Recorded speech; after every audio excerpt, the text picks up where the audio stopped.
Hello à tous, je suis Loïc Audet, cofondateur d'ImmoCities, l'investissement locatif clé en main. Je vous souhaite la bienvenue dans Club Deal, le podcast qui va vous aider, vous, investisseurs ou futurs investisseurs, à développer votre propre stratégie d'investissement immobilier. À travers des discussions auprès d'experts et de témoignages d'investisseurs, je vous donne toutes les clés pour réussir dans le monde merveilleux de l'immobilier et de l'investissement locatif. Mindset, financement, recherche de biens rentables, travaux, ameublement et gestion locative n'auront plus aucun secret pour vous.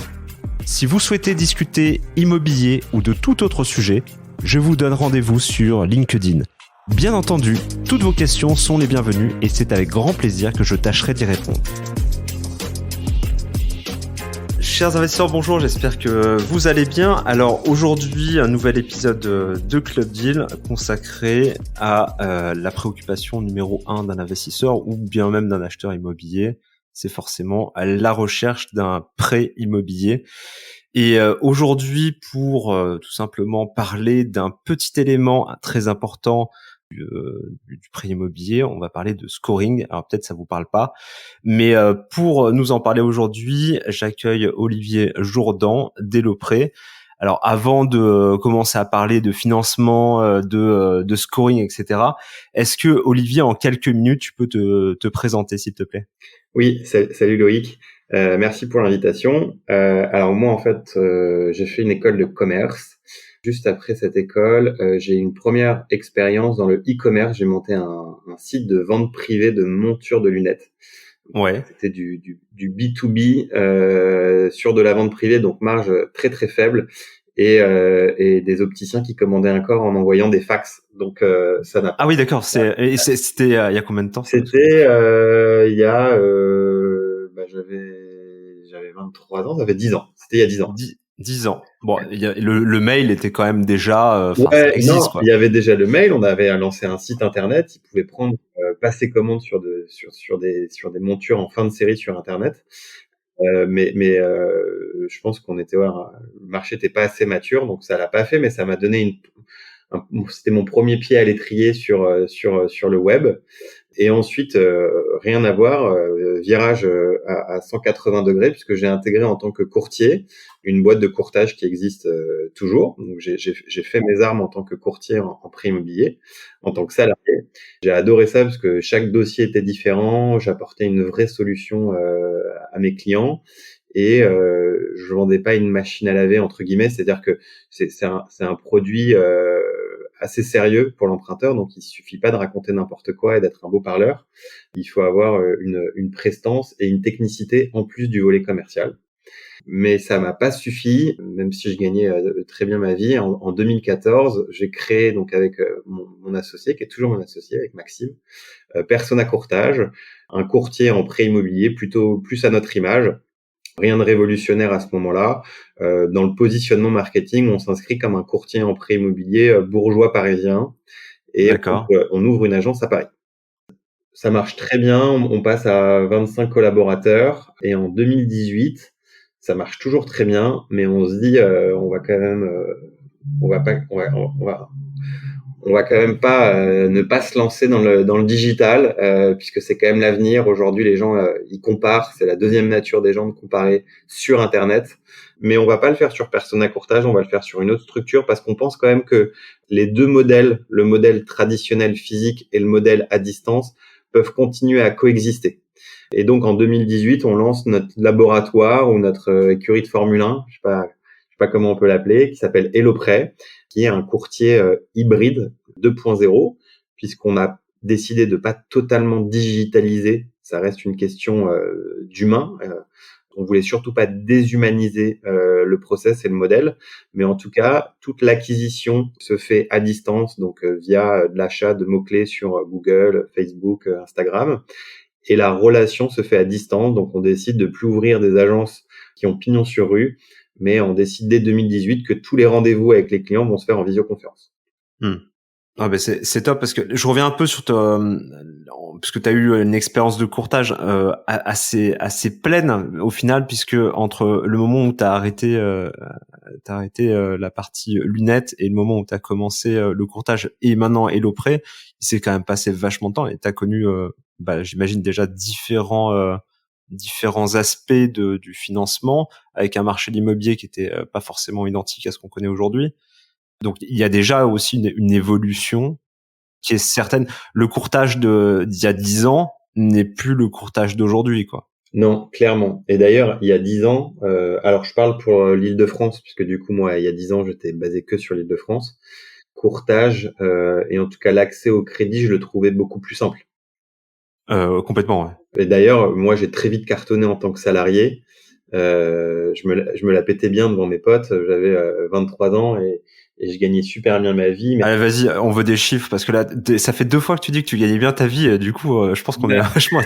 Combien ça gagne un courtier à l'époque? Enfin, on va dire à l'époque, un courtier qui marchait bien. un bon courtier à l'époque, donc il y a 10 ans, ça gagnait 10 000 euros par mois. Ouais, c'est quand même assez violent, quoi. Ouais, donc je peux te dire que je me la pétais bien auprès de mes potes. Et après coup, je me rends compte que c'était trop facile. C'est-à-dire qu'aujourd'hui, il est beaucoup plus compliqué d'atteindre ce niveau de rémunération. Il existe encore des courtiers qui gagnent ces montants-là, même plus. Hein. Mais en tout cas, le métier et en tout cas l'appréhension de ce métier, le démarrage est beaucoup plus long parce que il y a les banques nous ouvrent moins les portes au niveau de l'accès au crédit. Ouais. Moi, je me souviens, moi, je montais tous mes dossiers principalement le samedi. Je faisais venir les clients le samedi.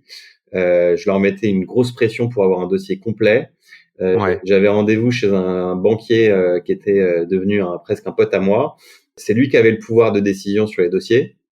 On montait les dossiers dans son bureau et le soir même, je ressortais avec 7 accords. J'appelais les clients le lendemain et je finalisais avec eux. Et tu disais, c'était vachement compliqué, j'en ai vraiment bavé. Exactement. Ouais. Je devais attendre un peu, je devais attendre quelques jours avant de leur annoncer le résultat pour pas qu'ils pensent que j'ai pas bossé, quoi. Donc j'attends quelques jours pour qu'ils aient l'impression que j'ai été faire le tour des banques. Et en fait, j'avais pas besoin de faire le tour des banques parce que ce banquier, il me faisait des taux avec un effet waouh incroyable. Parce qu'il y avait une volatilité sur les taux d'intérêt, donc il suffisait d'aller toquer à la bonne porte sur une banque qui avait une grosse envie de gagner des nouveaux clients. Parce que donc, pour rappel, le prêt immobilier, pour les banques, c'est l'outil numéro 1 pour gagner des nouveaux clients. Ouais, complètement. Les banques, elles se sont bien rendues compte qu'on changeait pas de banque comme de chemise. En revanche, quand il s'agit de gagner 80 ou 100 euros par mois sur un prêt de 25 ans, là, on est prêt à changer de banque. Donc nous, le courtier, on est un peu le bras armé des banques pour gagner des nouveaux clients, pour les attirer, gagner des parts de marché. Ouais, complètement. Oui, c'est vrai qu'à l'époque, encore aujourd'hui, effectivement, c'est un peu ce qui te fait changer de banque. Et puis en général, après, bon, même quand tu multiplies, quand t'es investisseur et que tu multiplies un peu le nombre d'investissements, quand ta banque numéro 1, on va dire celle de tous les jours, te finance plus, tu passes à la suivante et au final, tu te retrouves avec 10 cartes bleues, autant de banques et autant de produits annexes parce qu'il faut bien jouer le jeu quand même. Exactement, ouais. Ouais, non, c'est vrai, c'est pas faux. Et du coup, je passe donc cette période-là qui devait être super bien, quoi. 23 ans, beau salaire, etc. Job facile. Et du coup, quand tu as décidé, parce qu'il y a un truc qui est vachement intéressant, tu dis bon voilà, ok, je suis salarié, je gagne bien ma vie, je veux passer dans l'entrepreneuriat. Alors après, on peut comprendre quand t'as les dents un peu longues et t'as goûté à des bons salaires, naturellement après l'entrepreneuriat vient presque tout seul. Et tu m'as dit un truc super intéressant, t'as dit voilà, en gros, je me suis concentré uniquement sur du CSP+, Titi parisien. Oui. Et j'imagine qu'il y avait une raison parce que là du coup j'essaie de faire un parallèle. Ça c'était à peu près en quelle année? Tu m'as dit en 2014. 2014. Donc 2014, j'essaie de matcher par rapport au marché immobilier. Enfin, de mémoire, ça marchait plutôt bien. Enfin, le marché immobilier était bien, quoi. Oui. Encore, ouais. C'est encore un très bon marché. Mais le côté CSP+, c'est pas du snobisme. C'est que je vais dans le sens du vent et je me rends compte que les banques, c'est ce qu'elles préfèrent au final. Hein. Bien sûr. C'est-à-dire que, comme je t'ai expliqué, c'est de la captation de clients, mais plus le client a de l'argent, plus elles sont intéressées parce que plus il va domicilier des revenus importants sur les comptes, plus il va avoir tendance à souscrire à des produits, à des cartes gold, des cartes black, il va ouvrir des assurances vie. Et puis aujourd'hui, les banques, sans jugement de valeur, c'est des épiceries et elles ont énormément de trucs à vendre. Donc, Ouais, plus un complètement. client a de l'argent, plus c'est des possibilités de lui vendre des choses. Et donc, moi, je me dis, en fait, c'est beaucoup plus simple quand je présente des dossiers de CSP+, j'ai des réponses qui sont beaucoup plus réactives et j'ai des taux incroyables. Donc, c'est plus du pragmatisme. Je vais monter une boîte avec un positionnement plus CSP+. Donc, je prends des bureaux bien placés avec dans de l'haussmannien et des courtiers bien sapés en costume cravate. Je grossis le trait, Ouais. hein. Oui, non, mais enfin, c'est normal. Tu t'adaptes à la clientèle, donc après, c'est plutôt une clientèle qui est agréable à Exactement. recevoir. C'est plutôt sympa, quoi. Et après, force est de constater aussi que, alors, faut que je fasse gaffe, faut vraiment pas que je tombe dans les clichés, mais globalement, ce qu'on a remarqué, plus les gens sont friqués, Ouais. en général, c'est qu'ils ont plus souvent des postes à responsabilité, hein, je prends des pincettes. Donc, ils ont quand même souvent moins le temps de s'occuper de leur prêt immobilier. Donc, ils vont aussi avoir plus tendance à déléguer. Et ils ont une notion de service peut-être un peu plus forte que des gens qui gagneraient un peu moins bien leur vie. Ouais, c'est vrai. Bon, enfin, même dans le service immobilier, enfin, même chez nous, chez Mossi, ce qu'on propose, effectivement, quand tu fais de l'investissement clé en main, naturellement, quand t'as des profils plus CSP+, ils attendent un vrai service et effectivement, ils vont peut-être moins regarder la commission, ils vont moins regarder le montant des travaux, même si ils connaissent un peu les prix des travaux, mais ils vont un peu moins faire attention et porter une valeur justement au service et c'est tout, quoi. Exactement. Ouais, exactement. Donc Ok, c'est pour ça on s'est porté sur cette première boîte traditionnelle, sur un positionnement marketing CSP+. d'accord. Et du coup, bon, les résultats, j'imagine que ça a super bien marché parce qu'évidemment, là, on était un peu dans l'âge d'or du crédit ou si tu me dis si je me trompe, financement à 110%, enfin ce qu'on appelle le 110%, c'est-à-dire un peu la totale, frais de notaire, frais d'agence, potentiellement travaux, pouvaient rentrer dans l'enveloppe. Complètement, ouais. Ouais, donc là, Donc, c'est effectivement ouais, des années de folie, quoi. ouais, quand on parle de 110%, donc 100% c'est le prix du bien. Donc j'achète un locatif à Toulouse 200 000 euros. Si la banque elle me prête 200 000 euros, c'est qu'elle me finance 100% de ce montant de bien. En revanche, ce qui est royal, c'est de dire oui, mais les frais de notaire, donc les 15 000 euros de frais de notaire, plus les 2 000 euros de frais de garantie, plus les 2 000 euros de frais de dossier, plus éventuellement les 15 000 euros de travaux. Si tu peux me les financer aussi à 1%, là, c'est vraiment royal sur la rentabilité. Donc, c'est pour ça qu'on parle de 110. J'ai même vu des trucs genre à 115% quand tu fais des travaux. Et là, effectivement, ouais, tu pouvais sortir ce genre de dossier à cette époque-là. Ouais, complètement. À cette époque-là. Ouais, à cette époque-là, tu avais aussi beaucoup de rachats de prêts, puisque dans les années 2010, tu avais des taux qui avaient été souscrits à 3, 4, j'avais même vu du 4,5%. Ouais, c'est vrai. Et du coup, après, on a commencé à amorcer une bonne baisse des taux d'intérêt. Et après, effectivement, Et après, euh, là, c'est un régal parce que les gens, ils t'appellent, ils ont 1500 euros de remboursement par mois. Tu arrives à leur inspirer confiance et 2 semaines après, tu leur dis, je vous ai trouvé un truc à 1380 euros par mois. Ils économisent 120 euros par mois. C'est royal, c'est magnifique. Ils posent pas de questions. Et il y a un moment, on faisait jusqu'à la moitié de notre production en rachat de prêt. Donc ça t'aide aussi beaucoup, quoi. Surtout quand tu te lances. ouais, tu m'étonnes. Et du coup, bon, j'imagine c'est une boîte qui fonctionnait extrêmement bien à ce moment-là. Et du coup, le virage du digital, parce que tu l'as effectivement pris, et t'aurais pu garder la même entité en te disant, au final, je reste sur mon CSP+, mais aujourd'hui, à l'ère du digital, et puis ma clientèle quand même étant pas de plus en plus jeune, mais tu as quand même plutôt des cadres trentenaires à l'aise avec l'outil informatique, ça aurait pu très bien fonctionner comme ça en restant sur un secteur ou en tout cas niche, quoi. Ouais, ouais. Oui, oui, on aurait pu faire ça. On a opté pour le faire sur une structure juridiquement différente, parce que le digital, surtout au début, ça demande beaucoup de fonds. Et on n'avait pas envie de prendre des risques sur cette boîte qui nous donnait à manger tous les mois. Ouais, ok, compris. Et par ailleurs, ce qui plaisait aussi au fond à cette époque-là, c'était qu'on lançait le prêt sur un modèle gratuit d'honoraires. Et donc ça chamboulait un petit peu le business model de Persona Courtage, sur lequel on prenait des honoraires aux clients. Le business model traditionnel des courtiers, c'est une double rémunération.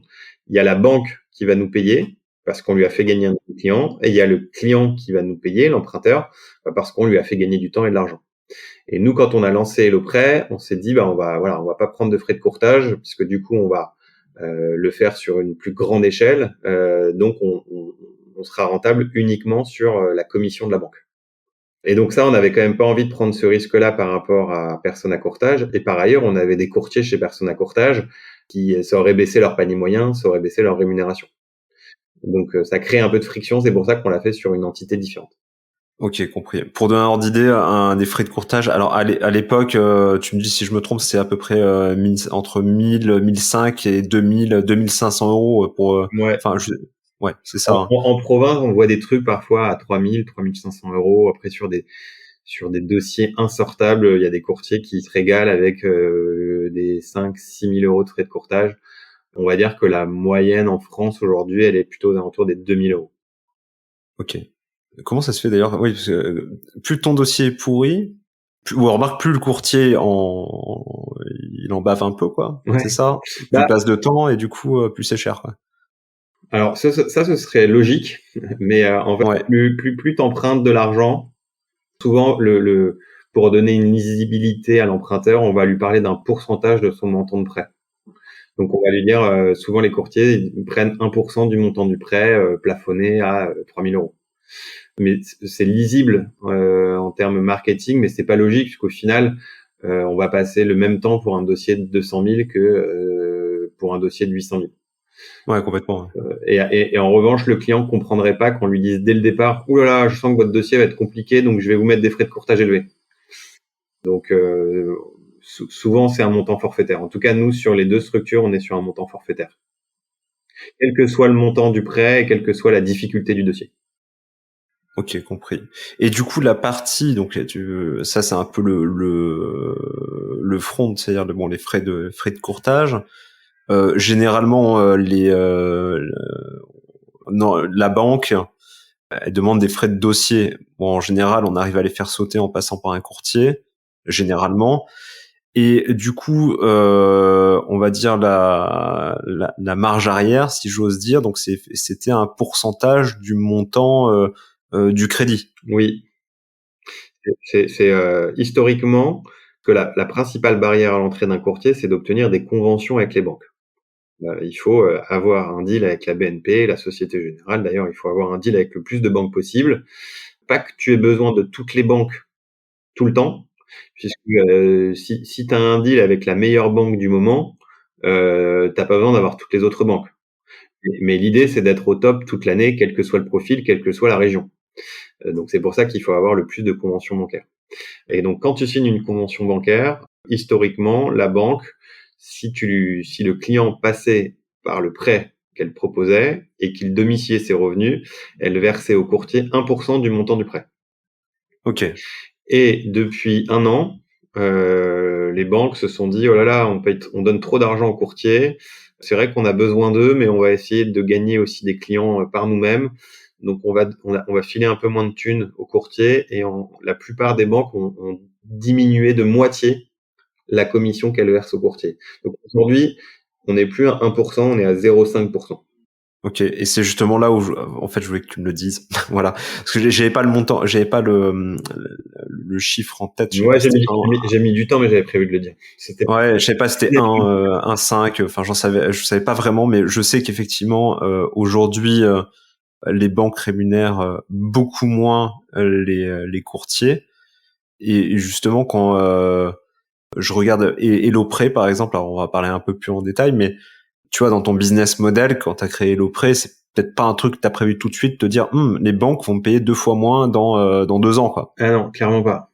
Non. Pour moi, j'ai monté mes BP sur 1% du montant du prêt, avec un prêt moyen en France de 170 000 euros et plutôt aux alentours des 220 000 euros dans les grandes villes.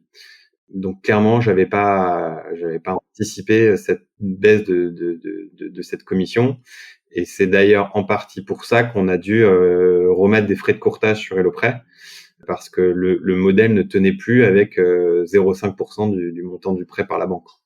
Ouais, complètement. C'est pour ça que, et ouais, donc du coup, ta réflexion, c'est dit bon, ok, je remets, tant pis, je remets des frais de courtage, ce qui faisait un peu mon avantage concurrentiel, en tout cas de prime abord, puisque Oui, clairement, effectivement, ouais. t'arrives chez HelloPrêt, t'avais la promesse d'avoir un courtier qui s'occupe de toi gratuitement. Bon, il y a rien qui est gratuit, tout le monde le sait, mais la promesse est belle. Tu remets du coup des frais de courtage, mais au final, Mais au final, c'était un mal pour un bien. Ça nous a clairement rendu service parce qu'on y pensait déjà de remettre des frais. ouais, Comme tu dis, rien n'est gratuit, et moi j'ai envie de dire aussi, tout ce qui est gratuit n'a pas de valeur. exactement. Et le client, en fait, il comprenait pas trop.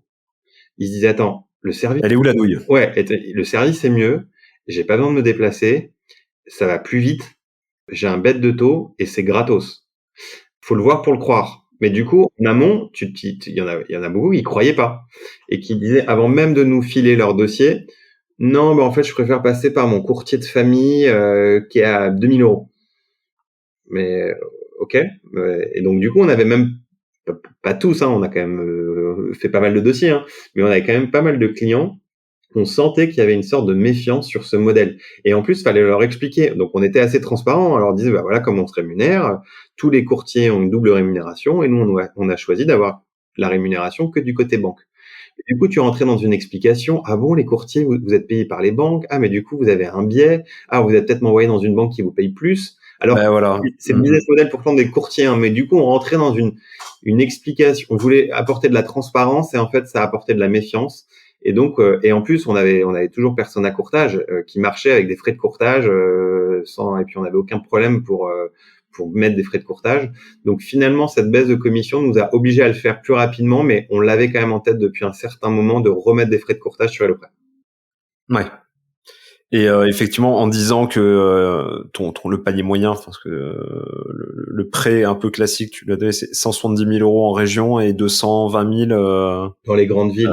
Dans les grandes villes. Et nous, sur Bon. HelloPrêt, on est plutôt aux alentours des 250 000 euros parce que je pense qu'on touche des digital natives ou des gens qui sont un peu plus à l'aise avec le digital et du coup, qui ont un peu plus d'argent et de capacité d'emprunt. Ouais. Ok, compris. Donc nous, on est à 250 000 euros, donc on touche en moyenne 1 250 euros de la banque, plus nos frais de courtage. Ok. Bon, c'est-à-dire qu'il faut quand même avoir un certain, faut en abattre quand même du crédit pour que ça soit. T'as quand même enfin, certes, il y a la première partie, on va y revenir, mais la partie acquisition de clients, etc. Où en plus les mots clés, je crois, sont extrêmement chers sur le courtage immobilier, si je dis pas de conneries. Je pensais qu'ils allaient être plus chers que ça. Finalement, ils sont pas si chers que ça. Ouais. Mais l'utilisateur va cliquer sur 7 comparateurs différents. Donc tu as du leads, mais il est très volatile puisqu'il a cliqué sur toi, mais aussi sur meilleur taux et consorts. Mmh. Oui, oui, complètement. Donc c'est effectivement, en fait, à ce moment-là, enfin en me mettant un peu à la place du client, effectivement, ce que je recherche, c'est un peu de la première information. Quelle est ma capacité d'emprunt, ou c'est ce genre de questions au final que tu te poses, quoi. Oui, ouais. Il y a deux typologies de clients qui arrivent sur notre site. Il y a ceux qui sont en période de recherche, soit très en amont de leur recherche. Et effectivement, ils cherchent à avoir une capacité d'emprunt. Alors, qu'est-ce que je peux m'offrir? Il y en a qui sont dans des recherches plus avancées, mais qui veulent affiner leur plan de financement et leur capacité d'emprunt. Et la deuxième grande typologie, c'est ceux qui ont déjà ciblé un bien, qui ont trouvé un bien. Donc, eux, ils cherchent d'abord à se rassurer. Est-ce que le financement va pas faire capoter le truc? Et une fois qu'ils sont rassurés, ils veulent le meilleur taux du marché possible, parce qu'ils veulent que ça Évidemment. coûte le moins cher possible. Ouais, complètement. Ouais. Ok. Et du coup, alors moi j'ai fait l'UX un peu, j'ai fait l'expérience client chez HelloPrêt, donc effectivement on passe les questions un peu habituelles, nom, prénom, etc. Puis on arrive un petit peu sur la partie financière, donc combien tu gagnes, est-ce que tu es en CDI, CDD ou indépendant, depuis combien de temps, enfin les questions un peu habituelles.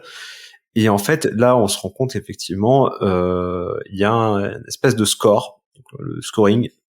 Donc il y a un peu comme à l'école, en fait, on va noter ta situation et ton éligibilité au prêt immobilier, ou en tout cas voir si ton truc il tient la route, si le projet tient la route. Et, euh, et donc ce que j'ai pu voir sur HelloPrêt, j'ai la sensation qu'indirectement c'est ce qui se passe en off dans une banque. Exactement. C'est à peu près les mêmes chiffres. Enfin, je sais pas si la notation se fait de la même façon, si elle est plus poussée, ou sur HelloPrêt on a une version un peu grand public parce que tu peux pas peut-être rentrer trop dans les détails. Mais justement, la question en fait, c'est globalement quand tu rentres tes infos ou que ton courtier les demande, que ça soit chez vous ou n'importe quel courtier, comment en fait ton dossier est scoré, ou comment ton profil est scoré, et naturellement après forcément c'est comment améliorer ce score, puisque c'est ce qui est intéressant. Ouais. Alors toi, ce que tu as vu, c'est la version du scoring simplifié. Nous, on a une autre en interne qui est un peu plus poussée et aboutie, mais qu'on communique aussi à nos clients, hein, pour être hyper transparent. Et ce qu'on a essayé de faire, c'est de reproduire le scoring bancaire. Et quand on dit le scoring bancaire, on simplifie aussi, parce qu'il faut savoir que les banques, elles ont externalisé le risque auprès de fonds mutuels de garantie. C'est plus le banquier ou le directeur de la banque qui décide si oui ou non ce dossier va passer. Elles sont toutes actionnaires d'organismes de garantie. Alors les deux plus connus, c'est la SACEF pour le groupe BPCE, Banque Populaire Caisse d'Épargne, et Crédit Logement pour BNP, LCL, Crédit Agricole. Et donc au final, c'est les banques, elles rentrent plein d'informations et elles sont branchées en API avec cet organisme de cautionnement qui va te dire feu rouge, feu orange, feu vert. Et nous, on a eu la chance d'assister à des montages de dossiers en banque, et on a vu exactement ce que ces organismes posaient comme question. Et puis on a eu 10 ans d'expérience de banques qui nous posent des questions sur certains dossiers. Donc ensuite, on n'a pas les pourcentages et les notes de pondération, mais on les a devinés. Et puis on a fait un travail de machine learning qui sur les 3000 dossiers passés, quel taux on a eu et si on a eu un accord ou pas. Et donc tout ça on l'a compilé dans un gros Excel. On pourrait parler d'approche algorithmique puisque c'est un peu à la mode, mais pour l'instant il n'y a pas d'algorithme, hein. C'est un gros Excel. Il est très complet, mais ça reste un gros Excel. Et on compile une trentaine de données avec nos pondérations qui évoluent presque quotidiennement, et ça donne une note de 0 à 100 sur en fait ton attractivité bancaire. On parle d'attractivité bancaire, et d'ailleurs on va pas la mettre sur 100, parce que sur 100 on a l'impression du côté de l'emprunteur que c'est un pourcentage de chance d'obtenir un crédit, alors que c'est vraiment, comme tu disais, c'est quand même une note à l'école. Et donc on va plutôt la mettre sur 800 ou sur 1000, pour que le client pense pas que ça soit un pourcentage de chance d'obtenir son dossier, parce que tu vois, 75 sur 100 c'est une bonne note, mais le client il peut se dire j'ai que 75% de chance d'obtenir un crédit. Et donc c'est pas ça. Et donc cette note, elle permet à nous en fait d'aller beaucoup plus vite, de dire ok, cette note c'est cette banque et je pense que je peux obtenir ce taux-là. C'est une note aussi qu'on communique à nos partenaires bancaires, donc on fait de l'évangélisation, puisque c'est notre note, hein, elles ont leur note en interne, mais en tout cas on commence à leur dire chez nous il est scoré 75. Oui, chez toi, ça sera à peu près la même chose, quoi. Ouais, et puis ton 1,30, tu m'as déjà fait du 1,20 pour une note 73. Donc là, mon 75, faut que tu lui fasses le même taux. Donc voilà, on commence à évangéliser nos partenaires bancaires. Le client, ça lui donne aussi une visibilité, parce que souvent il sait pas trop quoi. Est-ce que mon dossier il est bon, pas bon? Mais bon et pas bon, c'est très subjectif. Là, on lui dit, t'as 78 sur 100, et on lui donne aussi ses sous-notes. Parce qu'il y a 5 grandes catégories. Il y a la solvabilité, donc c'est d'abord le taux d'endettement. Faut pas se leurrer. peux faire tous les scorings du monde. C'est d'abord ton taux d'endettement que la banque va regarder. Mais ensuite, ce taux d'endettement, elle peut l'affiner en fonction de ton âge et de ta profession. Tu vois, t'as 40% de taux d'endettement, mais t'es cadre en audit chez un big à 25 ans, c'est pas le même 40% d'endettement que pour un ouvrier de 50 ans. Ouais, on sait que sa carrière va évoluer, quoi. Voilà, il y a une vraie notion de profil évolutif, quoi. Donc ça, on l'a compilé dans le fichier. Il y a une notion de reste à vivre aussi. Tu vois, t'as 40% de taux d'endettement, mais il te reste 3 000 euros pour vivre. C'est pas la même chose qu'avoir 40% de taux d'endettement et qu'il te reste 700 euros pour vivre. Voilà, il y a une notion aussi d'apport personnel, donc ce qu'on appelle de marge hypothécaire. Tu vois, je te dis n'importe quoi, t'achètes un truc à 500 000, mais t'apportes 400 000 euros d'apport personnel. Sur les 100 000 euros restants de dette, tu peux même monter à 50% de taux d'endettement. La banque, elle se dit, bah au pire, il arrive plus à me payer, je lui prends son bien à 500 000 et je lui ai prêté que 100 000. Ouais, mais 100 000, je les récupère très rapidement, quoi. Ouais, exactement. Et puis après, tu as la notion de patrimoine immobilier. Si le mec, il a déjà alors patrimoine immobilier net, si le mec a déjà 3 locatifs sur lesquels il a déjà remboursé pas mal en crédit, bon, c'est un mec qui a un patrimoine immobilier solide, quoi. Et voilà, tu as plein de petites aussi options. La disparité des revenus entre monsieur, madame peut compter. Donc voilà, tout ça est très compilé. Nous, ça nous permet de gagner du temps en interne.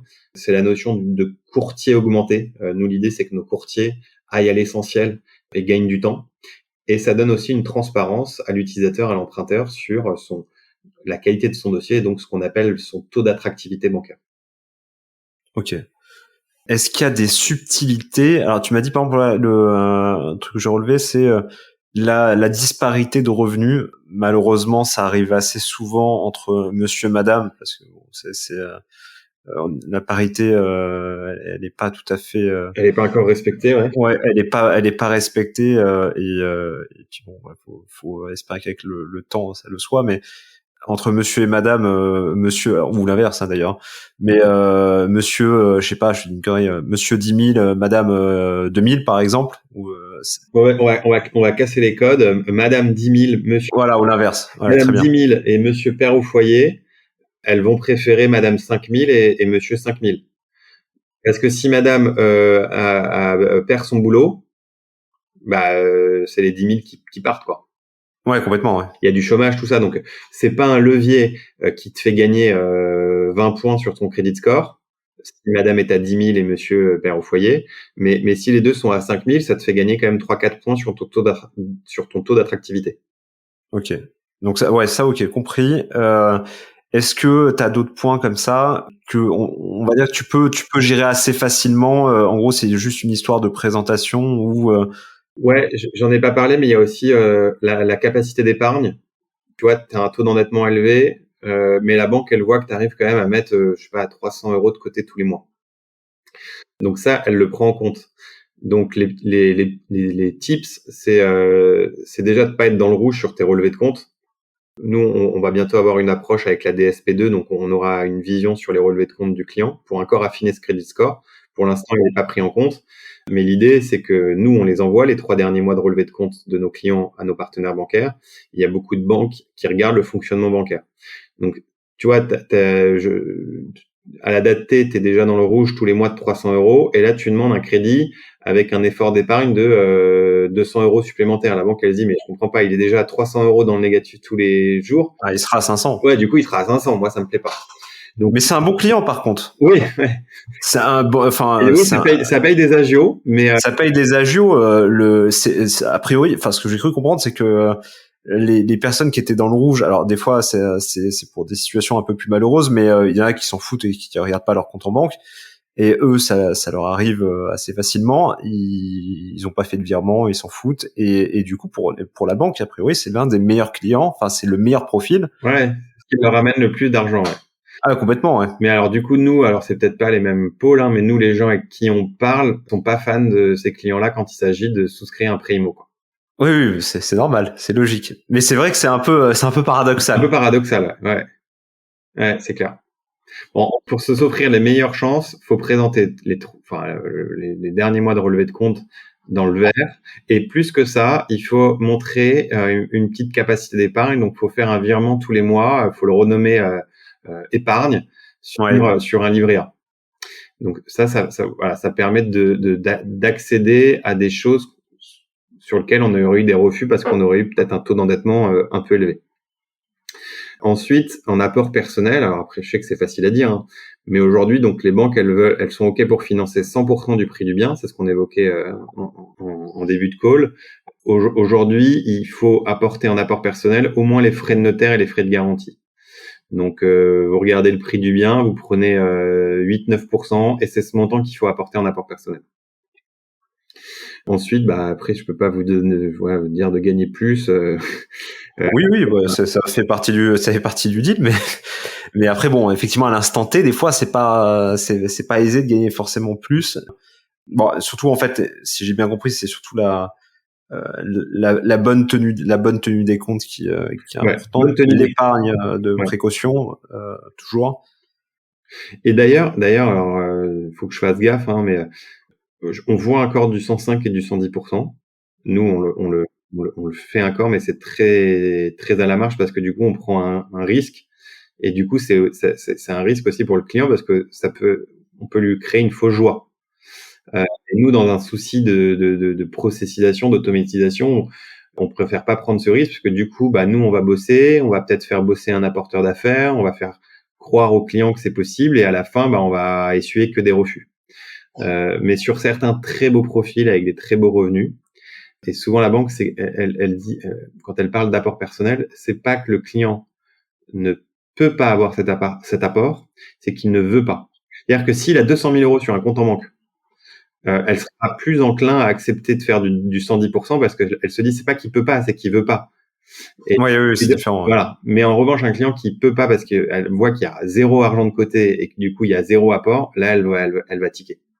Oui, c'est ça en fait. Le truc qu'on prête qu'aux riches, c'est vrai et faux. En tout cas, on prête mieux, on prête à des conditions. On prête mieux aux riches, et on prête plus facilement aux riches. Ouais, complètement. Ouais. Il y a une notion de, excuse-moi, je te coupe. Il y a un délai. Tu vois, quand on parlait des organismes de cautionnement, c'est leur scoring, et donc il y a une API entre les banques et ces organismes. Et en fait, ça score rouge, vert ou orange. Si c'est vert, c'est un accord automatique. C'est-à-dire que le banquier, il fait mouliner, ça dure 2 minutes, et hop, là, il y a un accord en condition, en tout cas, il y a un accord de principe sur le financement. Okay. Si c'est rouge, c'est mort, et parfois c'est orange. Pour rentrer dans le détail. Voilà. Et là, en fait, on passe par un autre circuit, et on perd 3 semaines à 1 mois, en tout cas en ce moment, de délai de réponse. Ok, ça c'est quoi? Par exemple, les statuts entrepreneur, entrepreneur 3 ans, hein, c'est entrepreneur 3 ans avec des bilans positifs, quoi, des profils un peu plus atypiques, pas le salarié CDI. Salarié CDI à 40% de taux d'endettement, ça peut scorer orange. Et du coup, là, il va poser des questions. Mais du coup, il va poser des questions, ça sous-entend que le conseiller bancaire, il doit prendre sa plus belle plume pour convaincre Crédit Logement. Et donc, du coup, le conseiller bancaire, il a pas tout le temps. Et quand c'est orange, en fait, là, il y a une intervention humaine chez Crédit Logement, chez ces organismes de cautionnement, et c'est pour ça que ça prend du temps. Donc, le banquier doit prendre sa plus belle plume pour défendre son dossier. Donc, ce que fait le banquier, c'est qu'il appelle le courtier. Donc, le courtier lui répond, qui répond au banquier, qui répond à la personne physique chez cet organisme de cautionnement. Et il y a un jeu de ping-pong comme ça qui fait que on passe d'un accord automatique, un feu vert en 1 minute, à 3 semaines, 1 mois, pour finalement avoir, si on a de la chance, un feu vert, et sinon un feu rouge. Et donc, nous, on évite au maximum d'être sur des feux rouges, évidemment. Alors, les feux rouges, on les détecte avant avec notre credit score. En plus de 60 sur 100, t'as un feu rouge. Hein. On aimerait bien t'aider, mais on peut pas. Et l'idée, c'est de t'amener sur un feu vert pour justement gagner du temps sur les délais d'obtention de réponse des banques. Oui, complètement. Parce que là, quand t'as le feu vert direct, j'ai ma réponse, mais je préfère que tu me la donnes pour être sûr. En gros, voilà, t'as un dossier assez simple, t'as un bon score, etc. combien de temps tu mets entre le moment où effectivement tu dis ça y est, j'ai besoin d'un crédit, donc ton projet est identifié, t'as fait ton offre, etc. Ou même t'es passé en compromis, et le moment où t'as l'accord de principe, et donc si j'ai bien compris, accord de principe égale le crédit, enfin la caution logement, ouais, tout ça, donc c'est validé, donc forcément la banque, si ça c'est validé, ça veut dire que la banque validera également ton dossier, à part si elle fait un peu chier. Tu vois, quel est ce laps de temps, tu vois, entre le premier contact et cet accord pour un dossier simple? Alors, la plupart des banques, elles vont analyser un dossier quand il y a un compromis signé. Ok. Donc nous, on aimerait leur dire que, parce qu'en plus les délais avec la loi Allure entre le compromis, entre l'offre d'achat et le compromis, c'est vachement rallongé parce que Ouais, c'est un mois, des fois plus. voilà, parfois c'est un mois. Donc nous, on a un client qui est prêt, qui est mature, on a un dossier complet, mais on a juste une proposition d'achat contre-signée. Ok. Parfois, on arrive avec certains partenaires bancaires à demander une analyse avant compromis, mais la plupart du temps, elles attendent que le compromis soit signé. Donc, on attend que le compromis soit signé. Quand le compromis est signé, en fonction du partenaire bancaire, on a des retours entre 4-5 jours. Et parfois, tu es sur des dossiers scorés orange, ça peut prendre jusqu'à un mois. Ouais. Ouais, complètement. Mais l'idée sur un score vert au-dessus de 80, ça prend 3-4 jours. Après, tu as la mise en concurrence. Tu vois, le courtier il peut décider aussi d'interroger 2-3 partenaires bancaires. On va jamais interroger plus de 2-3 banques puisqu'on sait par avance les taux qu'elles nous proposent. Les banques, en fait, nous envoient leur barème de taux tous les mois. Et quand j'entends barème de taux, en fait, chaque banque en fait a un des taux différents en fonction de la durée de l'emprunt, du montant de l'apport, de l'âge des acquéreurs et du niveau de revenu des acquéreurs. Ok, donc c'est déjà assez fin comme. C'est déjà assez fin. Après, on peut avoir des niveaux de décote, mais il y a un niveau de granularité déjà assez fort. Donc, on n'a pas besoin d'interroger 12 banques pour un client. Il y a même parfois, on a besoin d'en interroger qu'une parce qu'on sait que c'est celle-ci qui se démarque vraiment de la concurrence. Mais à partir du moment où on en interroge 2-3, il y a un jeu de mise en concurrence qui fait qu'on peut pas avoir de retour. Enfin, on peut avoir un premier retour très rapide au bout de 3-4 jours, mais sinon, il faudra plus attendre 10 jours, le temps de présenter vraiment la meilleure offre du marché. Ok. Alors, je te posais cette question parce que, alors, moi et d'autres investisseurs, il y a des profils un peu joueurs face à un marché de l'immobilier qui parfois est un peu fou. Et en gros, ça se traduit comment? C'est, tu vois, c'est bizarre de dire ça, mais le matin, tu penses pas acheter un appartement et l'après-midi, tu te retrouves en visite devant une opportunité qui vaut le coup. Et là, on te dit, grosso modo, le bien il partira à celui qui fait l'offre au prix et sans conditions suspensives. Et là, tu dis clairement, j'ai besoin d'un crédit, quoi. Cet argent-là, je l'ai pas. Je ne peux pas je peux pas l'inventer, quoi. Et sur des biens, un peu basiques, quoi, des trucs qui nécessitent des travaux et pas trop cher. Et donc là, tu te dis bon, de toute façon, j'ai pas le choix. Si je le veux, je suis obligé de faire tapis entre guillemets et de coucher une offre sans conditions suspensives, sans rien. Et là, tu commences à flipper parce que ton offre elle est acceptée et tu te dis t'es sans filet là. Ouais. T'es sans filet, c'est soit t'as ton crédit, enfin en gros t'as un accord en 7 jours, tu vois. 10 jours maintenant avec le délai qui s'est un peu allongé, mais t'as les 10 jours entre le moment où tu signes ton compromis et le moment où tu dois te rétracter pour obtenir une réponse, quoi. Sinon c'est mort. Et c'est pour ça que je te posais la question. Donc là tu m'as dit 7 jours, c'est-à-dire que potentiellement tu peux passer au moment du compromis, bien évidemment, si t'as la banque qui accepte de traiter, ou en tout cas de préqualifier ton dossier au moment de l'offre d'achat, t'es beaucoup plus détendu parce que il va se passer, tu peux laisser un peu traîner la signature du compromis, il va se passer un mois, quoi. Ouais, c'est ça le truc. Je devrais pas dire ça. Enfin, je sais pas si je devrais plus le dire ou pas le dire, mais quand de toute façon, si tu fais ta proposition d'achat sans condition suspensive, une proposition d'achat, elle a pas de valeur juridique. L'idée, c'est qu'en amont, t'aies quand même une capacité d'emprunt. Oui, complètement. Tu vas pas, les têtes brûlées, c'est cool, mais en fait, en général, c'est quand même toujours de te dire, alors si tu es dans un profil investisseur, c'est d'avoir toujours dans un coin de ta tête ou d'avoir toujours le numéro d'un courtier et de lui dire, enfin il y a quand même 45 minutes de call qualifiés, mais une fois que tu es dans la bécane, c'est des réajustements qui te disent ça, vous pouvez y aller les yeux fermés, vous pouvez faire une offre. Alors nous, juridiquement, on conseillera jamais d'acheter sans condition suspensive. Ouais, bon, c'est normal. Mais en tout cas, on peut dire là, vous pouvez y aller les yeux fermés. Vous avez un scoring à 90 sur ce prix d'achat. Ensuite, c'est toujours risqué de faire une offre sans condition suspensive. Là, l'idée, c'est de la faire. Donc, si c'est vraiment un coup de cœur et un coup de fusil, et ensuite de très rapidement de se baquer le temps de la signature du compromis. Parce que là, en fait, on peut toujours se rétracter. Et d'ailleurs, comme tu le sais, hein, on peut même se rétracter je crois que c'est passé à 10 jours après la 10 signature. jours, ouais. Oui. Donc ça embête un peu tout le monde, mais ça laisse du temps pour se baquer, pour avoir un courtier qui va avoir une vraie affirmation ou un vrai feu rouge sur un dossier, et une banque qui peut commencer à donner un avis quand même. Ouais, complètement.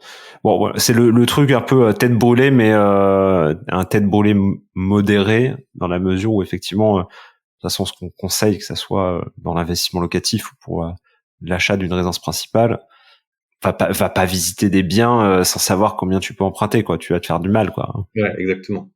C'est quand même bien d'avoir sa capacité d'emprunt, quoi.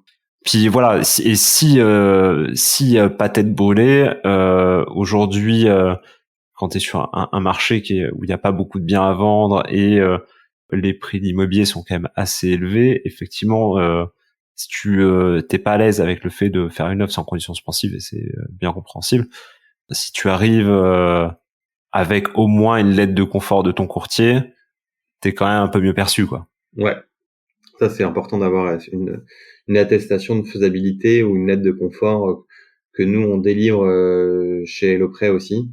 D'ailleurs, on va inclure un petit QR code aussi sur cette lettre de confort qui tombera sur une landing page. Je pense pas qu'on mettra le credit score du client, mais en tout cas, C'est peut-être pas très RGPD friendly tout ça. Ouais. Bah après c'est l'emprunteur hein, qui.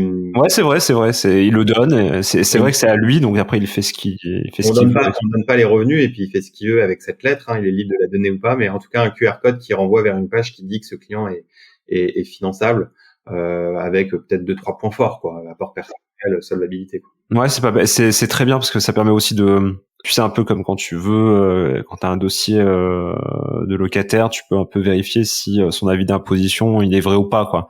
Donc ça permet aussi d'éviter les fake lettres de confort, tu vois, fait rapidement sur un bout de papier ou dans un Word mal fait, quoi. Ouais, exactement. Ok. Top. Après, pour les têtes brûlées, parce que tu vois, en ce moment, le locatif, les banques, elles aiment pas trop prêter sur une durée supérieure à 20 ans.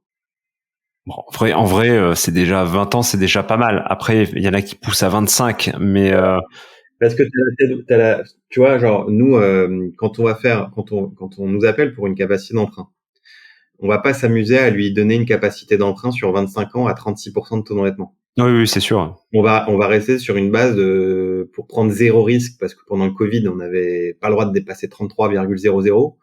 Donc aujourd'hui, pour prendre zéro risque, on va lui faire 33,5, 34% sur 20 ans. Là, c'est un gros feu vert. Là, même si on ne conseille pas encore, tu peux acheter sans condition suspensive. Après, si tu commences à te mettre sur 25 ans à 37% de taux d'endettement, peut-être que sur le papier, ça passe, c'était à 33% d'endettement, mais après, il faudra trouver une banque qui fait du 25 ans à un taux d'endettement un peu élevé, quoi. Oui, complètement. Ouais. Si tu rajoutes, j'ai un taux d'endettement à 36, j'ai besoin que ça soit sur 25 ans et j'ai pas d'apport, c'est compliqué. Mon pote, il a réussi à le faire il y a 10 ou 5 ans et il s'est déjà construit un petit parc immobilier. Ça peut être très frustrant parce qu'il a déjà réussi à faire 3-4 studios qui s'autofinancent. Force est de constater qu'aujourd'hui, en sortie de Covid, il faut être ultra chanceux pour trouver la banque qui va te sortir le dossier avec ces conditions. Ouais, il y avait un chiffre. Alors les banques doivent respecter donc les 33 ou 35%. Alors du coup, on sait plus trop sur quel pied danser parce que ça change un peu toutes les 2 minutes. Et effectivement, là je te parle plutôt en résidence principale. Le 25 ans est devenu un peu le 20 ans de l'époque. Et il y a une partie je sais plus comment l'intitulé du truc, mais en gros, tu as droit à X% de dossiers qui passe au-delà de la frontière de ce qu'on vient de dire, quoi. Ouais, alors oui, effectivement, donc ces normes, donc qui sont dictées par le HCSF, le Haut Conseil à la stabilité financière, demande ou impose aux banques, on ne sait pas trop, donc de respecter un taux d'endettement qui est aussi entre 33 et 35%, et ça leur autorise à outrepasser cette norme pour 15% de leur dossier. Ce qui est quand même beaucoup. Après, tout le monde ne peut pas être dans les 15%. C'est pour ça que... Tout le monde ne peut pas être dans les 15%. Et pourquoi ce dossier il serait dans les 15% ou il ne le serait pas? On ne sait pas. Ce qui est sûr, et alors je suis désolé pour les profils investisseurs, c'est que les 15%, elles vont quand même avoir tendance à se les garder pour de la résidence principale. Parce qu'elles se disent, un client que je fais sur la résidence principale, il aura plus tendance à jouer le jeu et à rester longtemps client chez moi. Ouais. Ouais, je vois ce que tu veux dire. En gros, t'achètes une maison, effectivement, c'est pas aujourd'hui, un appartement, il tourne tous les 6 ans à peu près. C'est-à-dire, tu déménages tous les 6 ans. Une maison, c'est beaucoup plus, quoi.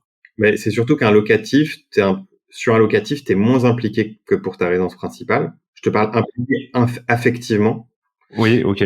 C'est un peu moins cher aussi. Enfin, en principe, c'est moins cher que ta résidence principale. Normalement. Et donc tout ça fait que les banques constatent en interne qu'elles ont des meilleurs taux d'équipement sur des gens qui empruntent pour une résidence principale. Donc chez le banquier, tu vas être plus prêt à ouvrir des livrets A pour tes enfants, tu vas plus prêt à domicilier tes 2 salaires dans cette même banque, à prendre une carte bleue, alors que pour le second locatif que tu fais à Marseille, tu vas être moins enclin à faire tout ça.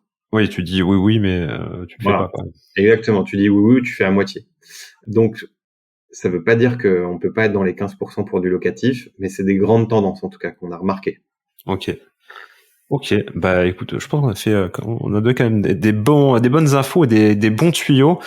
Globalement, un peu discussion autour de l'évolution des taux, autour de justement la facilité ou la difficulté pour avoir un crédit. Là, bon, par rapport à vacances, on est en juillet.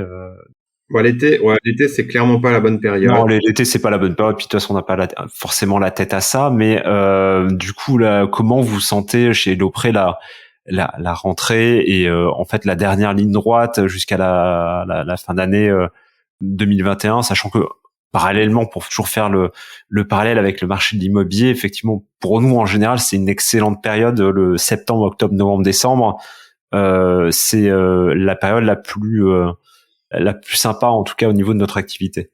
Ouais, bah nous ça commence au printemps. Je sais pas pourquoi, peut-être que les biens sont plus lumineux. En tout cas, on sent un pic d'activité au niveau du printemps. Ça se calme un peu l'été, et à partir de fin septembre, début septembre, c'est assez calme. Peut-être que les gens ils sont, je sais pas, dans la rentrée des classes ou dans la rentrée tout court. Mais c'est vrai que les fins d'année, elles sont souvent hyper exaltantes. C'est aussi parce que les banques, elles reçoivent leurs objectifs pour l'année d'après. Et du coup, elles doivent commencer à produire et à monter des dossiers en fin d'année pour que ça tombe dans leur chiffre de N+1. Puisqu'en fait, nous, les objectifs des banques, c'est sur les dossiers décaissés. Donc en fait, tu signes un compromis en septembre, en fait, le prêt il va être débloqué en janvier ou février.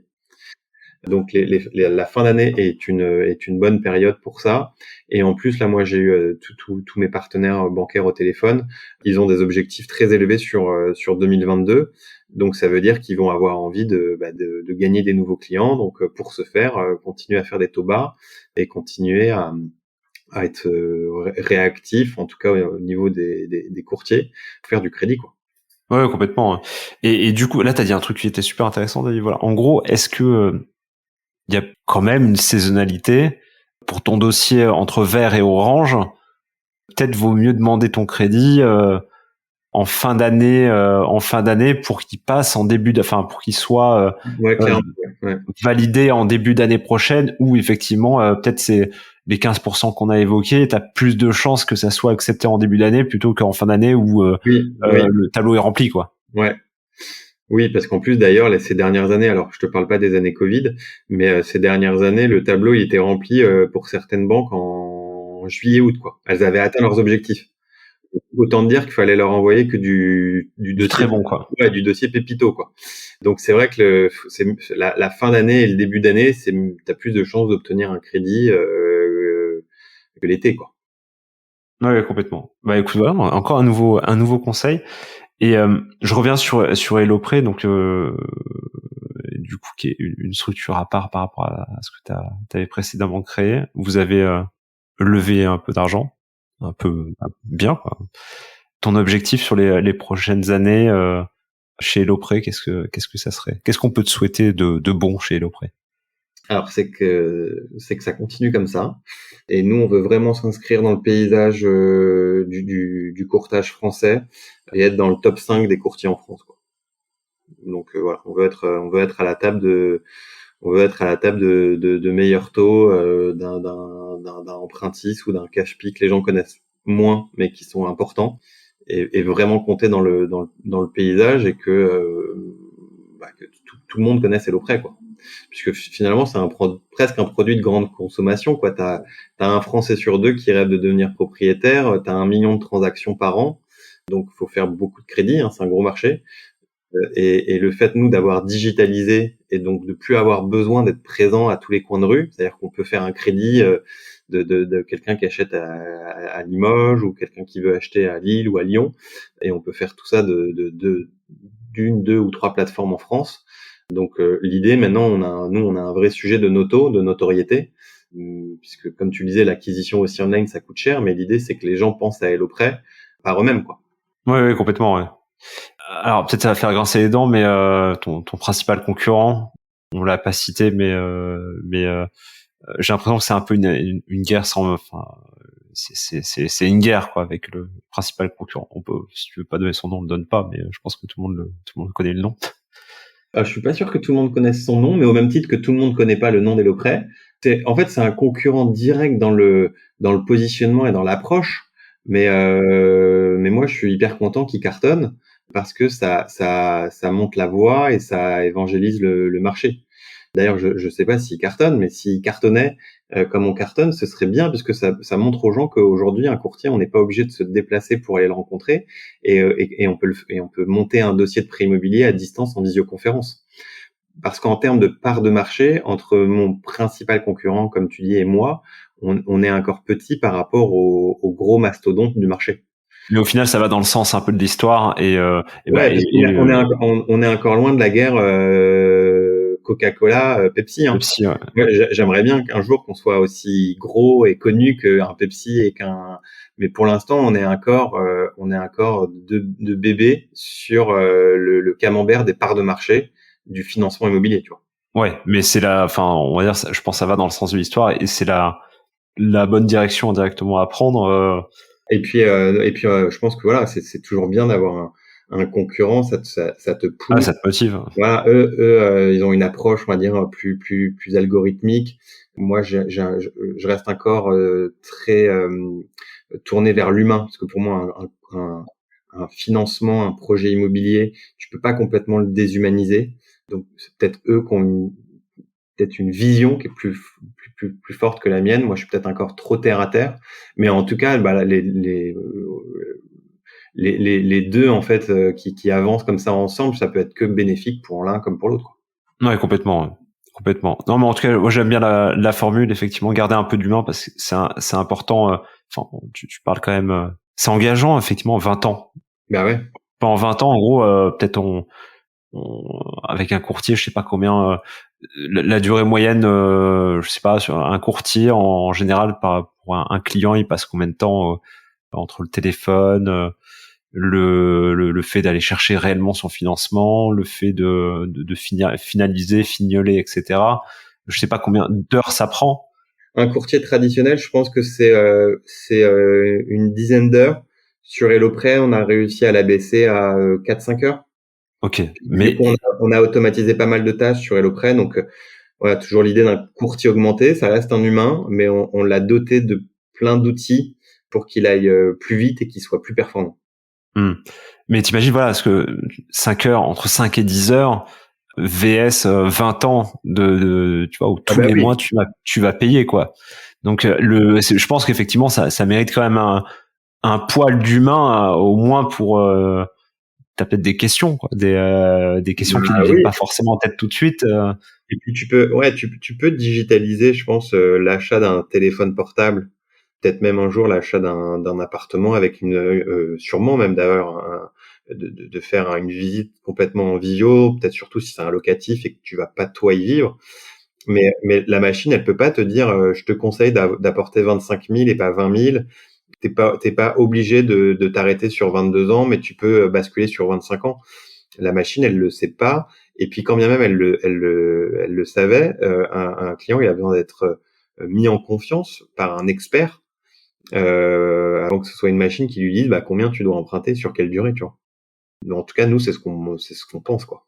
Et Ah oui, oui, non, et on en est convaincu, quoi. Ouais, encore une fois, je le redis, l'expérience client que j'ai eue chez vous était très bonne. C'est pas pour faire de la pub, c'est réellement le cas et surtout, d'ailleurs, je peux en parler. Nous, on a un besoin de réactivité au moment où effectivement on reçoit un investisseur et le moment où on a besoin de connaître sa capacité d'endettement pour commencer à chercher pour lui, c'est essentiel. C'est le début, certes à mon sens, c'est le début d'un investissement, c'est savoir combien tu peux emprunter. Et effectivement, pour avoir fait le test en mode masqué, j'ai eu je sais pas, j'ai fait la simula à 11h, à 15h, j'avais quelqu'un au téléphone, quoi. Donc c'était hyper rapide et effectivement, donc c'est vachement appréciable. Bon, des fois, quand tu t'appelles un courtier, t'attends qu'il finisse son rendez-vous et qu'il en fasse 3 ou 4 autres et peut-être demain il te rappellera, quoi. Il y a quand même une petite incertitude, quoi. Ouais, c'est ce qu'on s'efforce de faire au quotidien, quoi. C'est vraiment améliorer sans cesse cette expérience utilisateur, parce que l'immobilier, ça peut avoir, c'est génial, mais ça peut avoir un côté aussi anxiogène pour pas mal de personnes. Et l'idée d'HelloPrêt, c'est de les accompagner, et de les décharger de ce poids, de ce stress que peut apporter un projet immobilier, quel qu'il soit.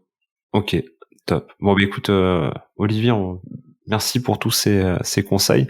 Alors, une petite question que j'aime bien poser en fin d'épisode, qui peut te mettre mal à l'aise, mais normalement, je pense que ça va aller. Ouais. Maintenant que tu es passé sur Club Deal, Olivier, on a quand même évoqué pas mal de sujets concernant le financement.